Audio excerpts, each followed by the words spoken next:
ഇനി ഇടുക്കിയിലേക്ക് രാഹുൽ വിജയൻ ചെയ്യുന്നു. Good morning Rahul Vijayan.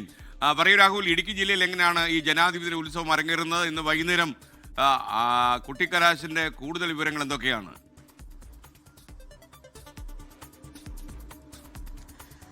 വലിയ ആവേശം നിറഞ്ഞ പ്രചരണ കാലയളവാണ് കഴിഞ്ഞു പോകുന്നത്. അതിന്റെ പരിസമാപ്തിയാണ് ഇന്ന്. എന്തായാലും നമുക്കറിയാം LDF-നും UDF-നും ഒരേപോലെ മേൽക്കൈയുള്ള മണ്ഡലമാണ്. പക്ഷേ കഴിഞ്ഞ കുറച്ച് നാളുകളായി LDF-ന് ഒരു പടി കൂടുതലാണോ മേൽക്കൈ എന്ന് സംശയിക്കുന്ന വിധത്തിലായിരുന്നു തദ്ദേശ സ്ഥാപനങ്ങളിലേക്ക് അവർ വിജയിച്ച് കയറിയത് കഴിഞ്ഞ തെരഞ്ഞെടുപ്പിൽ.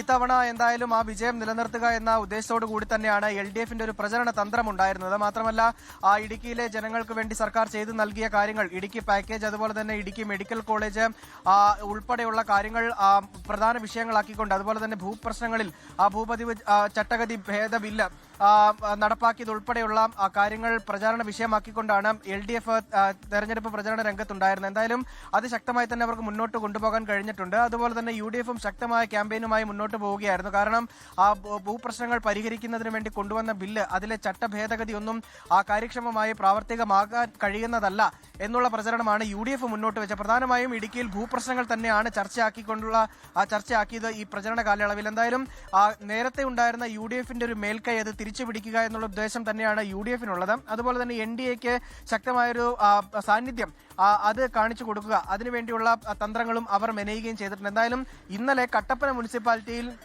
കൊട്ടിക്കലാശം LDF-ന്റെയും NDA-യുടെയും അവസാനിച്ചു. ഇന്നാണ് UDF-ന്റെ കൊട്ടിക്കലാശം കട്ടപ്പന മുനിസിപ്പാലിറ്റിയിൽ. ബാക്കിയുള്ള സ്ഥലങ്ങളിലൊക്കെ സാധാരണ പോലെ എല്ലാ മുന്നണികളുടെയും കൊട്ടിക്കലാശം നടക്കുകയും ചെയ്യും. തൊടുപുഴ മുനിസിപ്പാലിറ്റിയിൽ, ഇടുക്കിയിൽ 2 മുനിസിപ്പാലിറ്റിയും 8 ബ്ലോക്ക് പഞ്ചായത്തുമാണുള്ളത്. എന്തായാലും ഈ സ്ഥലങ്ങളിലൊക്കെ നല്ല രീതിയിലുള്ള പ്രചരണം നടക്കുകയും ചെയ്തിട്ടുണ്ട്. നമ്മൾ ആദ്യമേ സൂചിപ്പിച്ച പോലെ തന്നെ ഭൂപ്രശ്നങ്ങളാണ് പ്രധാന ചർച്ചാ വിഷയമാക്കി കൊണ്ടുവരികയും ചെയ്തിട്ടുള്ളത്. അത് ഏറെക്കുറെ ഒരു പരിധിവരെ ജനങ്ങളിലേക്ക് പല വിധത്തിൽ 3 മുന്നണികൾക്കും എത്തിക്കാൻ സാധിച്ചു എന്നുള്ളതും ഒരു വസ്തുതയാണ്. ഇന്നിനി കൊട്ടിക്കലാശം തൊടുപുഴയിലാണ് ഒരു കളർഫുള്ളായി മാറുക എന്നുള്ളതാണ് നമുക്ക് മനസ്സിലാക്കാൻ കഴിയുന്നത്. എല്ലാ മുന്നണികളും തൊടുപുഴയെ കേന്ദ്രീകരിച്ചുകൊണ്ടുള്ള ഒരു കൊട്ടിക്കലാശം അത് പ്ലാൻ ചെയ്യുകയും ചെയ്തിട്ടുണ്ട്. ലോകത്തെവിടെയായാലും ഏത് സമയത്തും 24 വാർത്തകളും ഓഗ്മെന്റഡ് റിയാലിറ്റി പാക്കേജുകളും എക്സ്പ്ലെയിനറുകളും വിശദമായി കാണാൻ ഞങ്ങളുടെ YouTube ചാനൽ നിങ്ങൾക്ക് സബ്സ്ക്രൈബ് ചെയ്യാം.